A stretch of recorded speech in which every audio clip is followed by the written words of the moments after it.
כבוד הנשיא, ברוך הבא. His Excellency the President, welcome. It's such a pleasure to host you here at our annual INSS conference. And I sincerely hope that we'll be able to have a fruitful dialogue that will fascinate the audience and will of course reverberate throughout the world, as some other of our speakers already did yesterday. אני אפתח בשאלה הבאה. יש מאחוריך עשורים של הנהגה, מנהיגות, מדינית, ביטחונית, ואתה מסתכל מגובה רב על האירועים שמתרחשים, על האתגרים שעומדים מול מדינת ישראל. בלטו כמובן שתי סוגיות, שאלת המשא ומתן עם הפלסטינאים ושאלת הגרעין האיראני. Negotiations with the Palestinians, and of course they were the 2 points that came up in the State of the Union address last night of President Obama. I was hoping if you could perhaps relate to them, but I would like to preempt by saying that during your presidency it has excelled in your capability to talk of such sensitive topics and mentioning all these and yet preserving as if a somewhat invisible line that sort of exists between the political system and the presidency. It's always as if just beyond it. What is the question?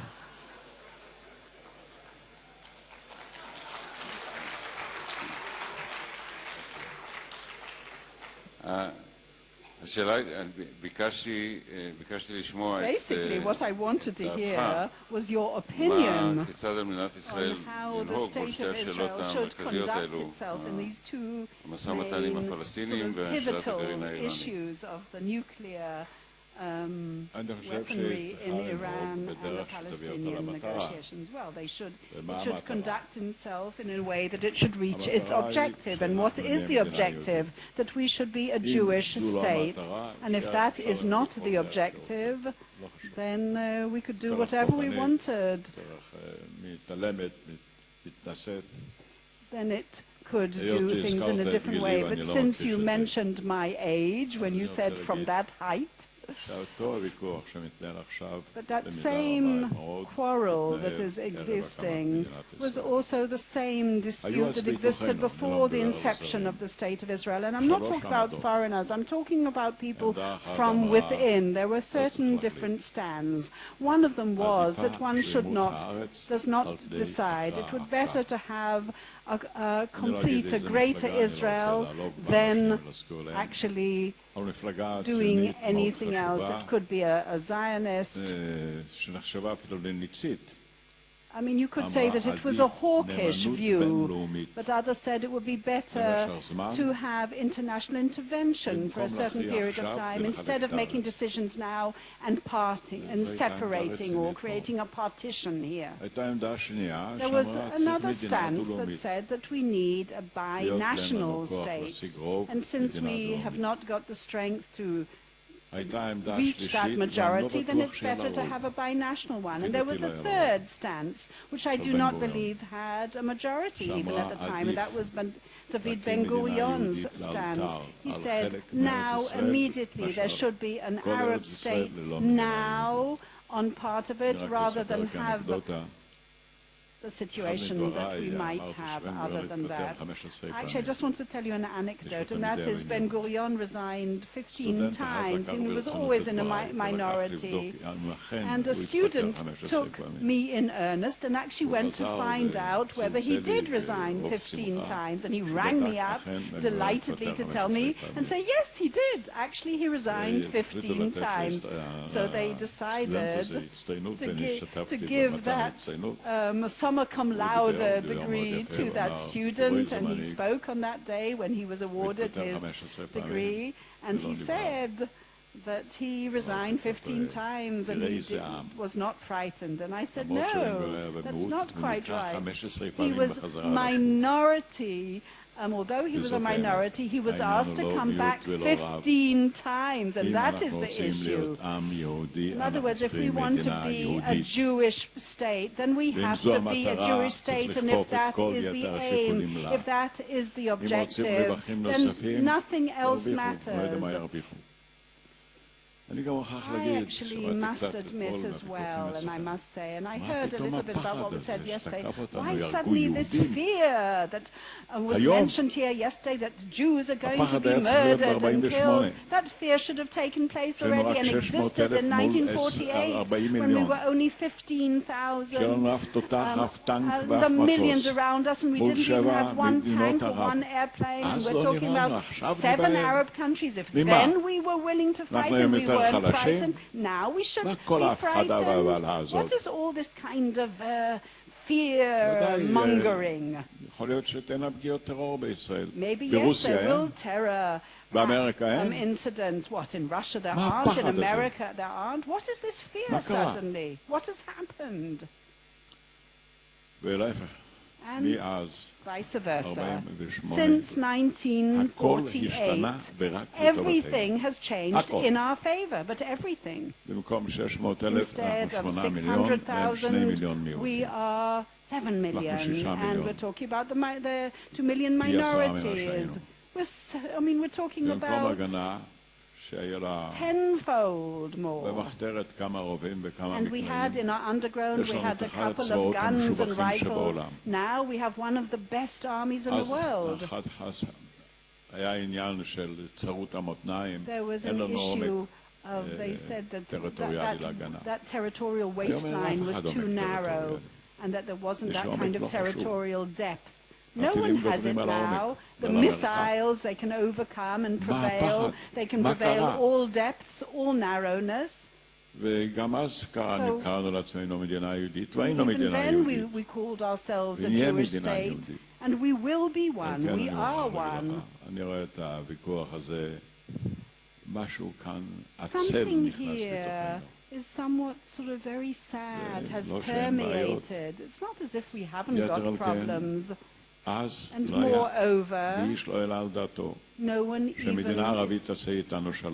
ever thought that an Arab country would have a peace accord with us, and now 2 very important countries have peace accords with us. The most important, the biggest one, Egypt, Jordan, live with us in peace. Okay, peace, perhaps not a fully fledged one, but peace. But isn't it better to have peace than a lack of peace? So why are people suddenly panicking? And the Egypt of today or of tomorrow is a much more anti-terrorist country than it ever has been. What Sisi said and about Hamas, and the same in Jordan, in Saudi Arabia, and in the Gulf states. So what has happened? What has happened? And there is no state in the world that does not support the solution of 2 states for 2 peoples. They all support it. I'm sorry, I find it a bit difficult to understand this, but I think it's very clear.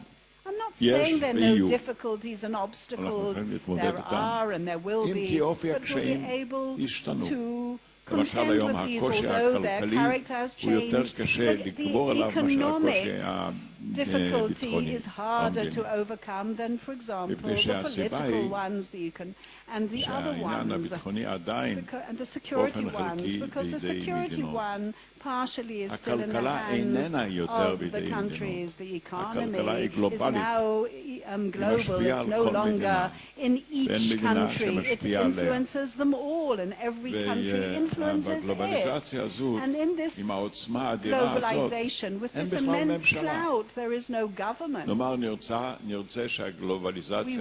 Should we want the globalization to support us, who will we approach? The globalization is a system of codes and system of understandings, but it's not one government. And each of them can suddenly sort of turn up their nose and not do anything.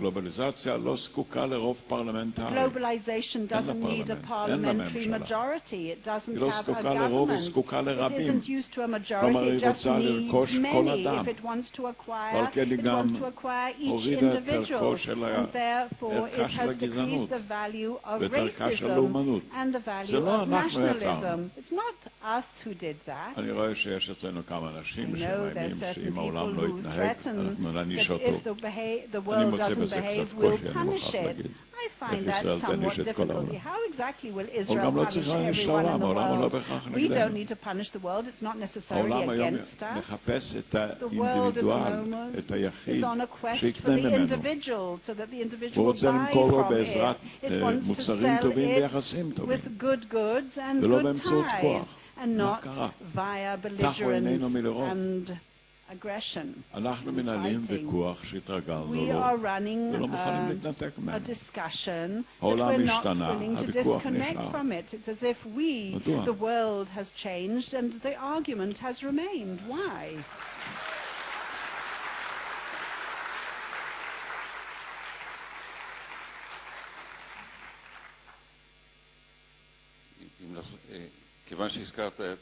Since you mentioned the 15 resignations of Ben-Gurion, and after what we heard yesterday,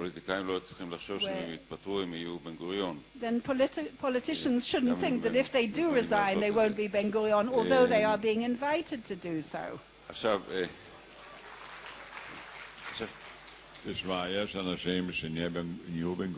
are other people who Ben-Gurionists, although I didn't dream they would be. But he was asked, by the way, not only was he asked Ben-Gurion to come back, but people moved over to him. I don't want to mention names. I mean, if we're talking about a bi-national state, that idea was born then. The second issue, the Iranian issue.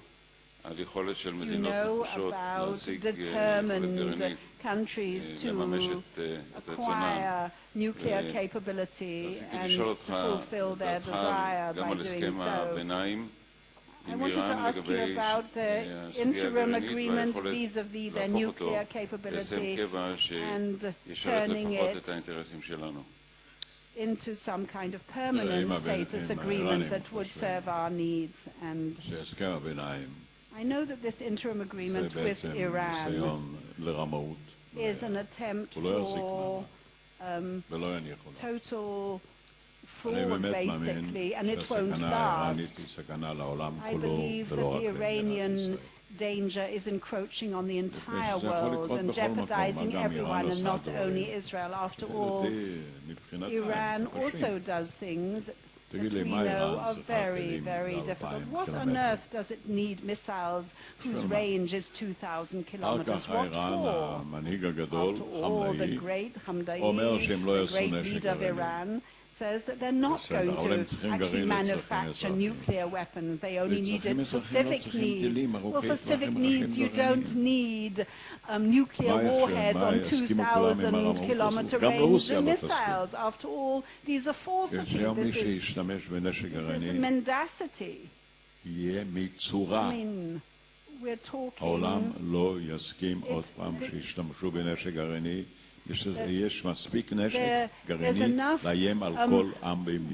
There's enough weaponry, nuclear weaponry, to encroach on the entire world. And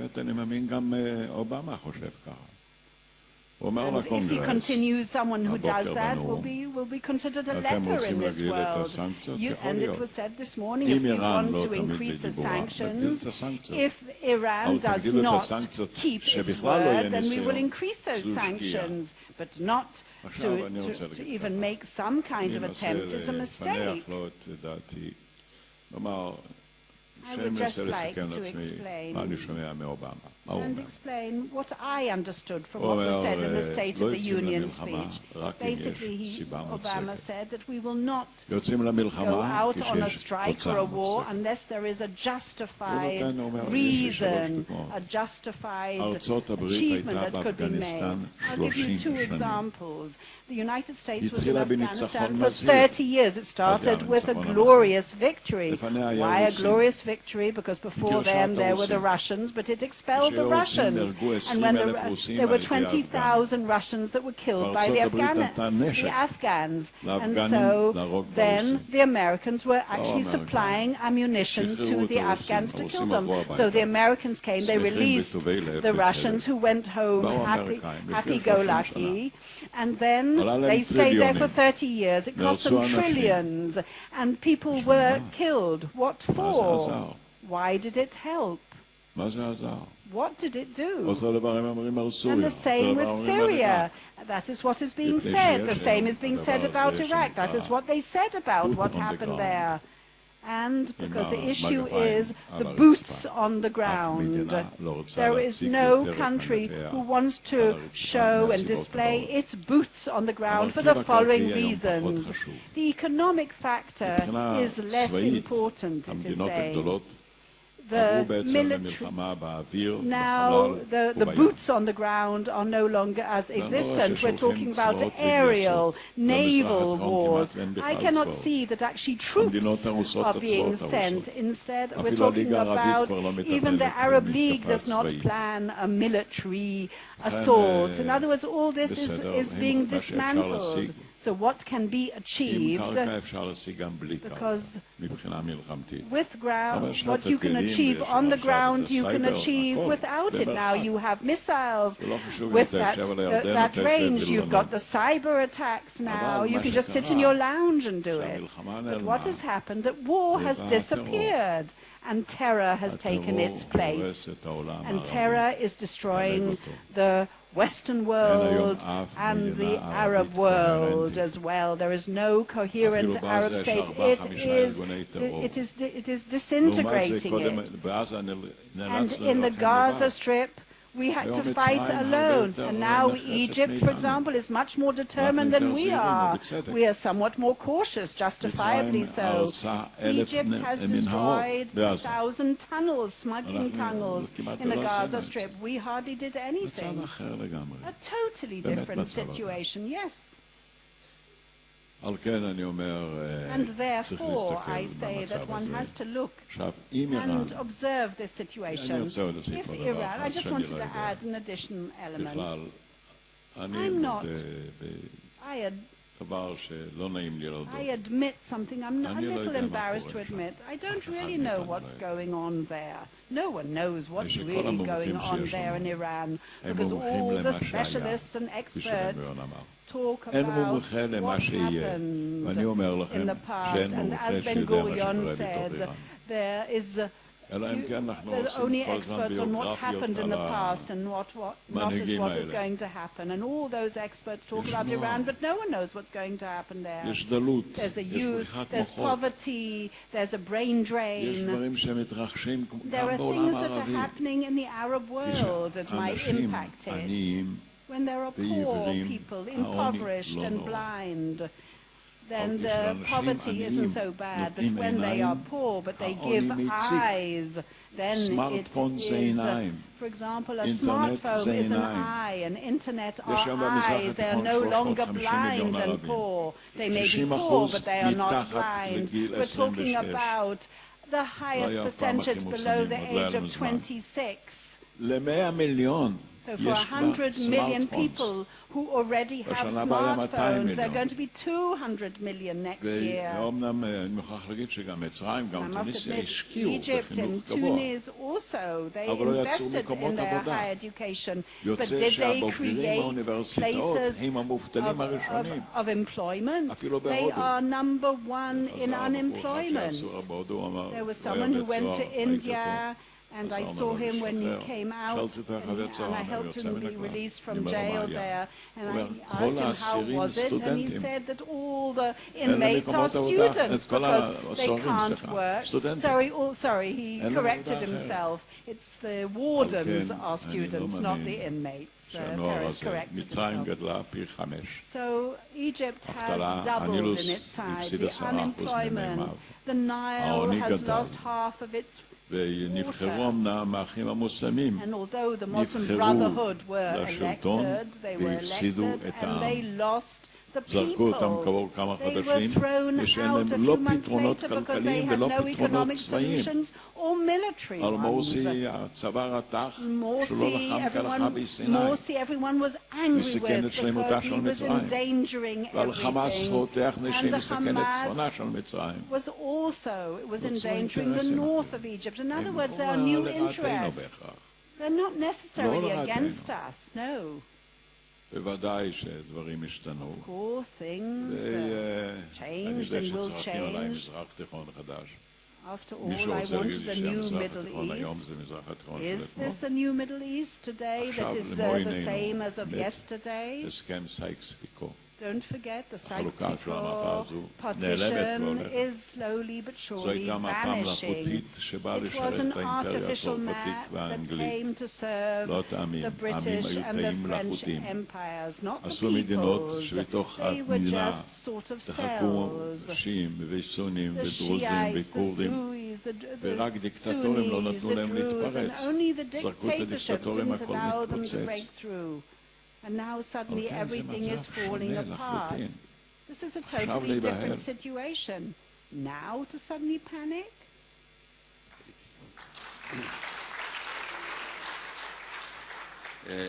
התייחסת כמה פעמים במהלך הדקות האחרונות לטלטלה שעוברת על העולם הערבי, מה שכינו בסוף 2010, ראשית 2011, האביב הערבי, לאחר מכן חורף אסלאמי, היום הטרמינולוגיה הנפוצה היא לדבר על הטלטלה, התפוררות בעולם הערבי. מבחינת מדינת ישראל, שאפשר להבחין בין שתי אסכולות. אסכולה אחת שאומרת שהאזור בטלטלה מתחברים במקום, והשנייה אומרת זאת הזדמנות לחולל את השינויים. And the other stance is that it is an opportunity to make the changes that are necessary. I think that it took quite a while for Israel to develop its technology with its aerospace technology and industry. Until then, people said, who are you? What are you doing? Don't forget that people didn't enthusiastically welcome technology here. But now, although that technology was incepted before the state of the state itself, and the Weizmann Institute, the Technion, all those were established before the actual state. So perhaps we were already ready for that. It's not welcomed everywhere else immediately, but also because we were attentive and we had ties around the world with the Jewish people. Now there's no alternative. The attempt to try, the world attempt to try and help the Arabs has failed. Why? Because it was done through financial foreign aid. And this financial foreign aid created more corruption than growth. Now, what is financial aid? They took the impoverished people's money in democratic countries and gave it to non-democratic people, and they fell into the hands and the pockets of other people. It's very problematic. One has to understand that currency nowadays is not money. Currency today, the golden currency, is knowledge, know-how. The crates of dollars are worth nothing. But if you think of a new irrigation system now, you're talking. Israel has a tremendous advantage. And if you have patience, I will say it in a few sentences. The greatest advantage is embedded in the fact that we are a typical Middle Eastern country. Yes. After all, very narrow territory, just one promille of the entire Middle East, such a small percentage. And this land, we had swamps in the north and mire and desert in the south. I always am amazed by the Americans who have a Thanksgiving ceremony. The first day that they set foot in Boston from the Mayflower, there were trees and wood for a bonfire, and hens and walking and wandering amongst the trees and turkeys wandering around, and they could just put them on the bonfire and they could have a Thanksgiving and a tea party. But here, what can we thank anyone for? We're talking about just desert and scorpions in the south. And the water supplies aren't that brilliant either. Two tools, one of them is a Dead Sea and the other is fighting for its life. One is dead and the other hardly surviving. And then we have the Jordan River, but that's just commercials flowing in it, not water. And I know that lots of people have complained, who was Moses, the father? Couldn't he found a little bit of land with some oil, boy? Had he done that, we'd have been lazy. Because we found that we haven't got that, at least we had one thing, we had people. And then every person from a kibbutz and from another community became a scientist, an agricultural scientist, olives and irrigation and trees and oil. So when they irrigated the olive trees in hot water, they said that it would have an influence on that. They tried even that, it didn't succeed. They tried other things, but most of the attempts were actually successful. And Israel, as an example of a country that took a wilderness and turned it into a burgeoning, flourishing land. But I wanted to add one more thing. We've got two governments in this world, the national ones and the global government. The global government wanders the world without banners and flags.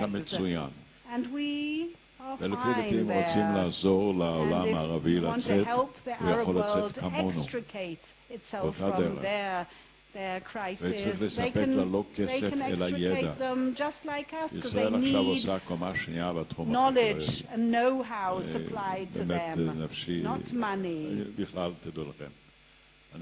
Just, you know, when I travel this country, I always feel moved by the abundance of talents. There is no other people so abundant with its talent, except for perhaps one, and that is to be a people. That is lacking. We have a plethora of talents, ought to know how to acquire that talent too.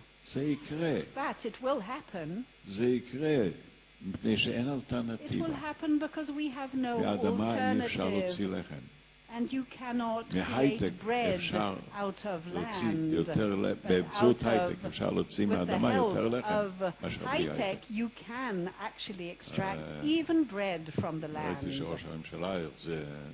I heard the Prime Minister describing the Israeli cow in Davos and saying that he's totally computerized. There's an element of truth in that, because one of the first things that the Russians did with us when they renewed the ties was that they bought 400 cows from us. Why did they buy that cattle? The same kind of anatomy to the cow.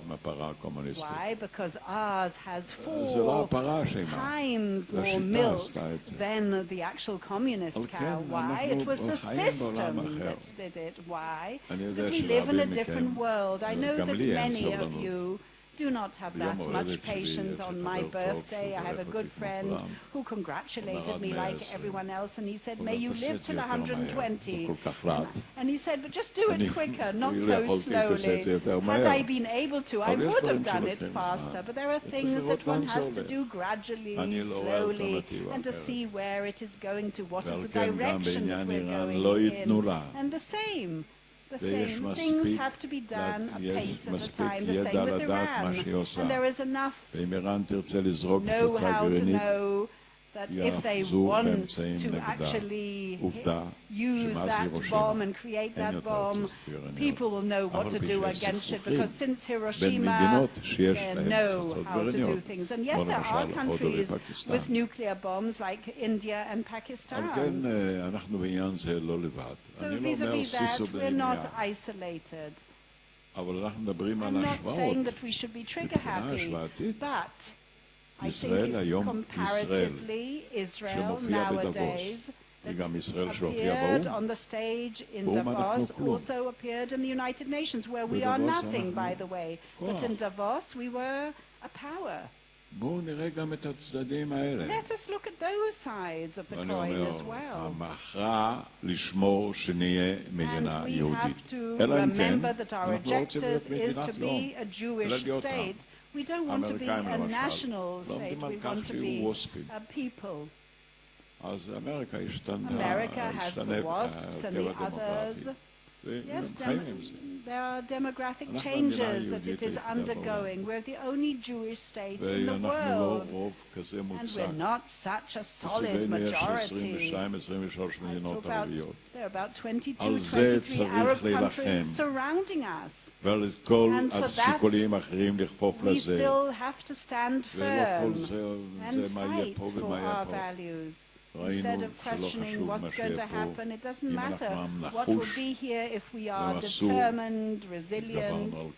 After all, we have already overcome so many things, God Almighty. We spoke about the geographical and natural resources of this country.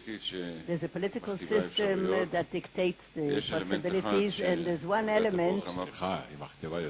Sorry, it dictates too many possibilities. That's what you want to say.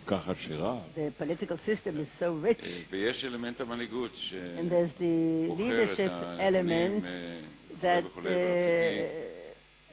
decides on the details or shapes reality according to them. I'd like to ask you to speak a little bit about the role of the government. I would like to speak candidly on one condition, that don't relate my words to this person or another. I didn't come to gossip, I didn't come to slander anybody, but I came to tell the truth without any connection to specific people. Each of you can, of course, and deduce. In the world today, there are two methods of leadership. The classic method, you need a very strong leadership. And there's no strong leadership. And why? Why? Less talented people in the world? No. In my opinion, the country here, not just ours, but the world is full of talented people. There's no role for the leader in the old way. Because if we take, for example, a leader of a state, what you call a politician, and he says, I'm great, I'm strong, I'm macho, whatever, and you ask him, tell me, can you put an end to terror? He's not so sure. Even Putin cannot. Can you put an end to the deficit? I'm not sure. Actually, many people say, so who needs you then? Who do you want us to serve you? You cannot serve us. Can you put an end to discrimination, ethnic discrimination or economic discrimination? I'm not sure. And apart from that, there are no more, popular gatherings. I cannot appear outside in the town square. There's a television. They give you 5 minutes. The interviewer is always impatient because it doesn't matter the question as long as the answer is short. So there's no real dialogue, and he appears on TV hoping that people will fall in love with him. Anybody who calls you to television causes that at the end you elect somebody who looks good on TV.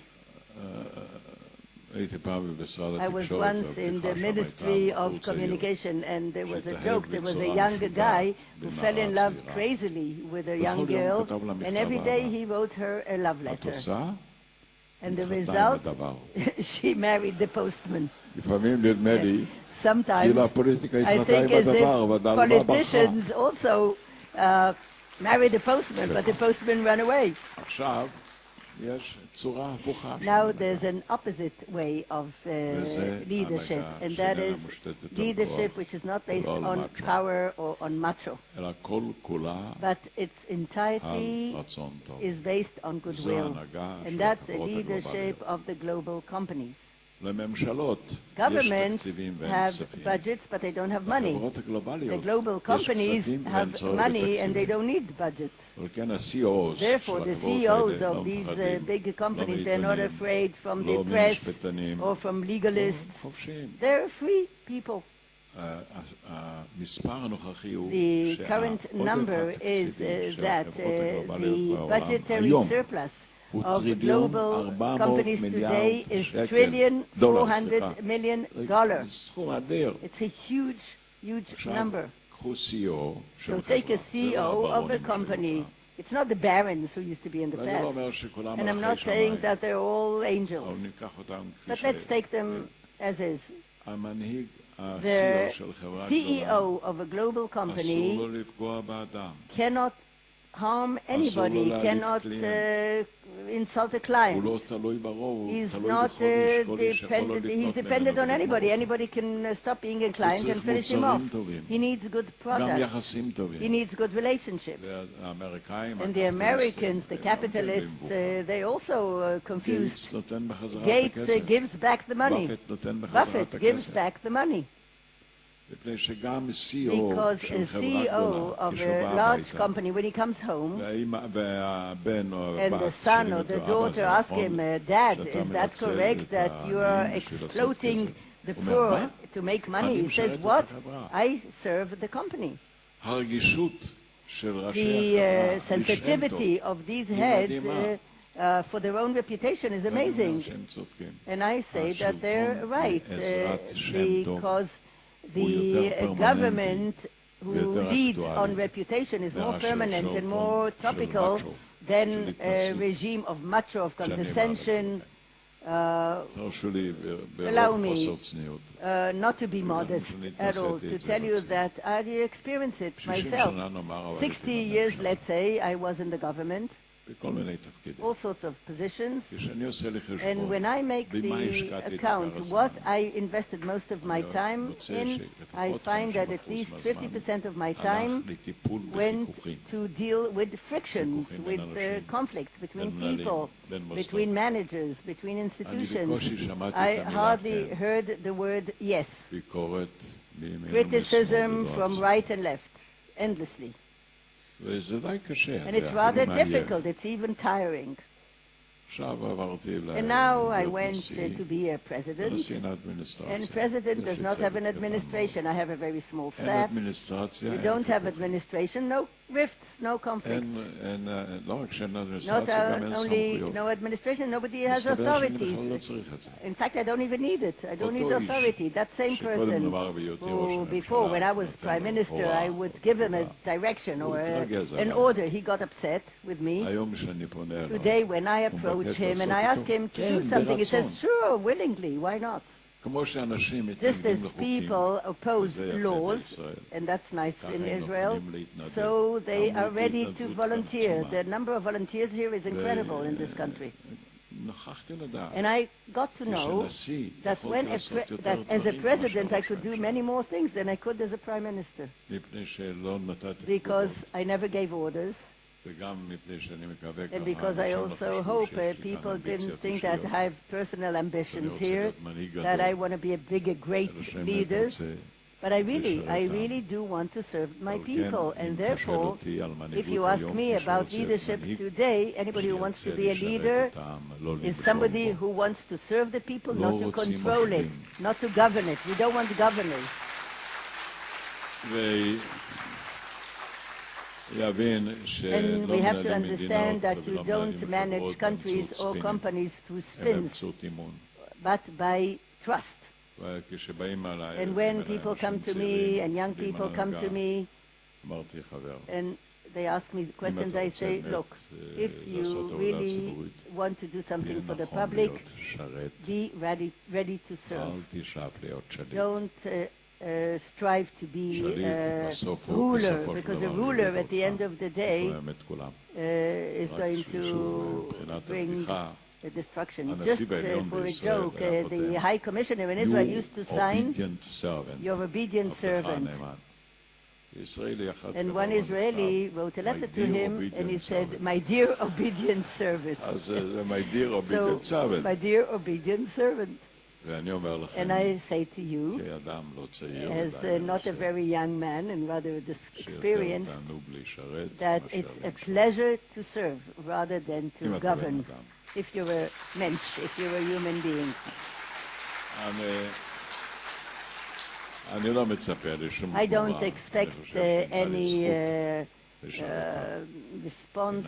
I think I had a huge privilege to serve the nation, and also in this pragmatic world, I think that there was some wisdom of our scholars who said reputation is better than wealth.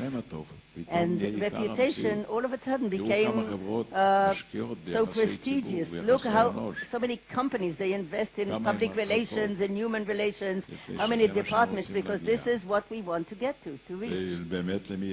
And actually, who has a reputation? Somebody who volunteers and gives back and helps.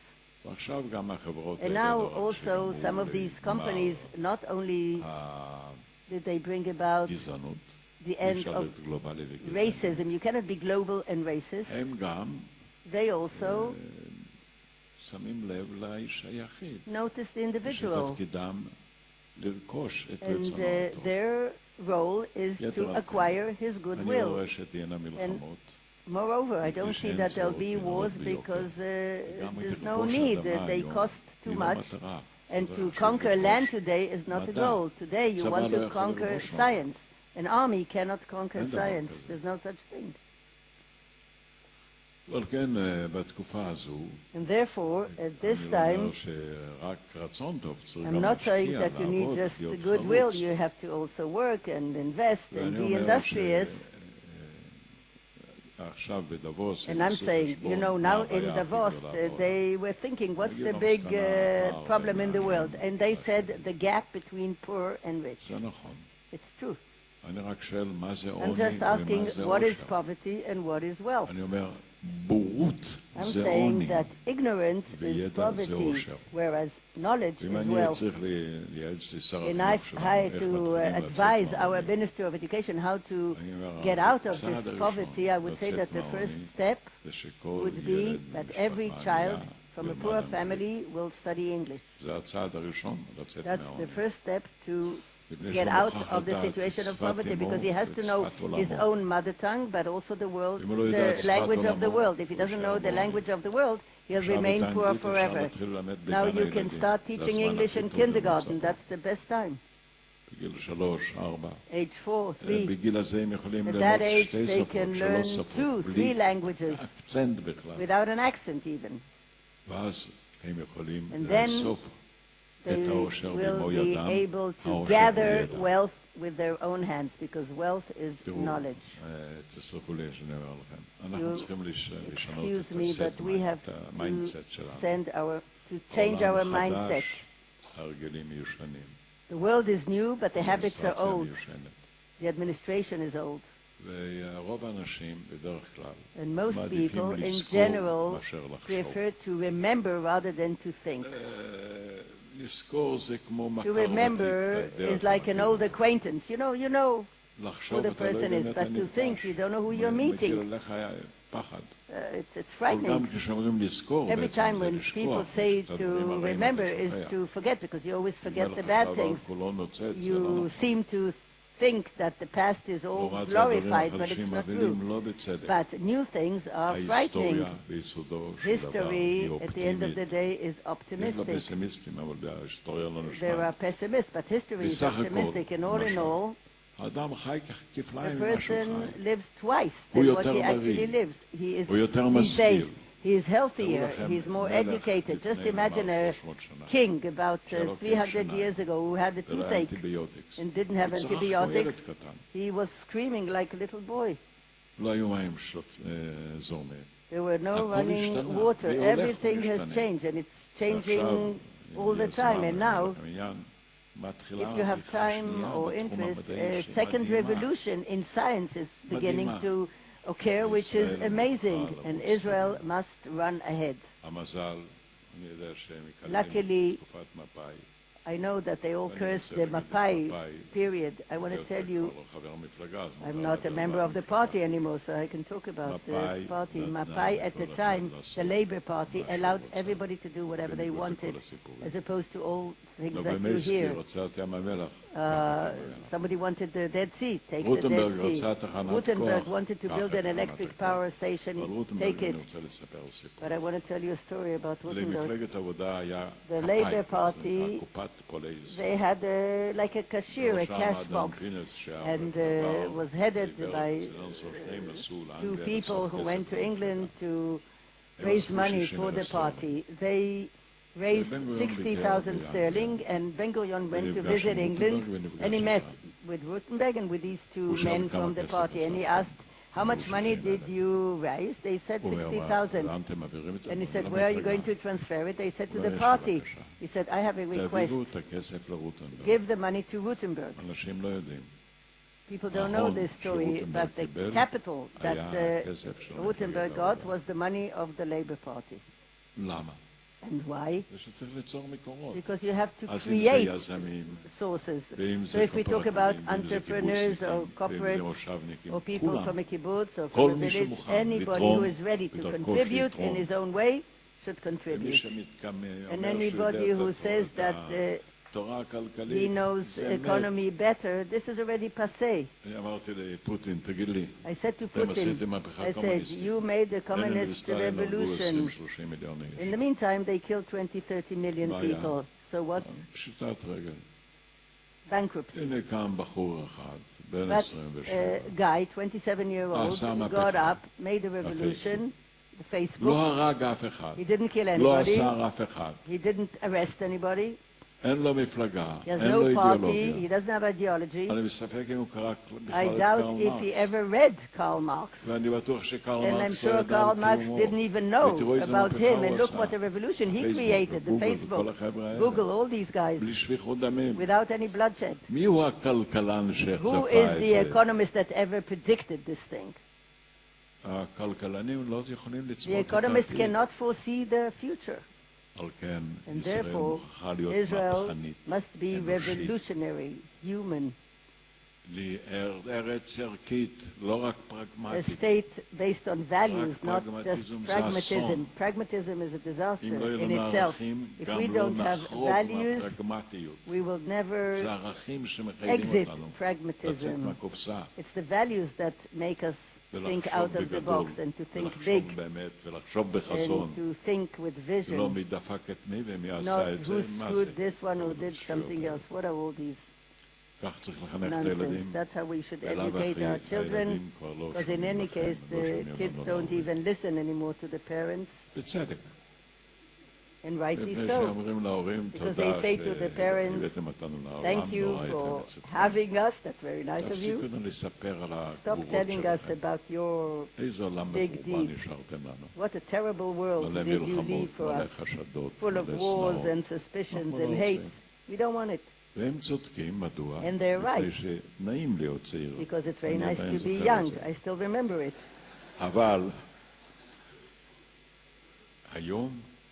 But today it's very difficult to be a young man. It costs a lot. It costs a lot to be young because the coping is difficult.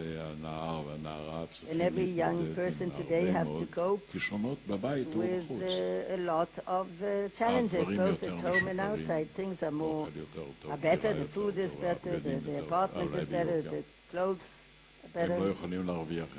But they cannot earn enough money. They send their parents to pension before their time. But the person today of 70, 80 years old, he's effective. So if he goes and retires at 60, he cannot help his children. We really have to create real changes to forget our old habits. I usually don't go to these discussions because they're within the box. If you think out of the box, then immediately people are against you because forget the boxes of yesterday. There are new things completely. And now, just in front of our eyes, there's a huge revolution taking place. I wouldn't like to elaborate about the revolution, but you know that there's brain research. The brain has 5 areas of research. One of them is the interface between the computer and the brain. Out of all these 5 domains, Israel is the most advanced in that specific field. In other words, the interface between the computer and the brain. The computer is swift, accurate, but stupid. The human being is slow, less accurate, but wise. So when the two merge, a new possibility suddenly appears. Now, for example, we've been dealing with Alzheimer and brain disease, and we have a new computer that you can actually insert it into one's brain and mend what needs mending. And therefore it is changing and fluctuating the whole time. It's as if we want to go back to the annals of time. Why? If we decided that we want to be a Jewish state, and I am pro us being, and not because I'm a chauvinist, I am pro us being a Jewish state because we were daring and we were wise, and out of all the attractions in life, the moral attraction is the most correct and the most apt. But it may be one that costs a lot. But it is definitely worthwhile.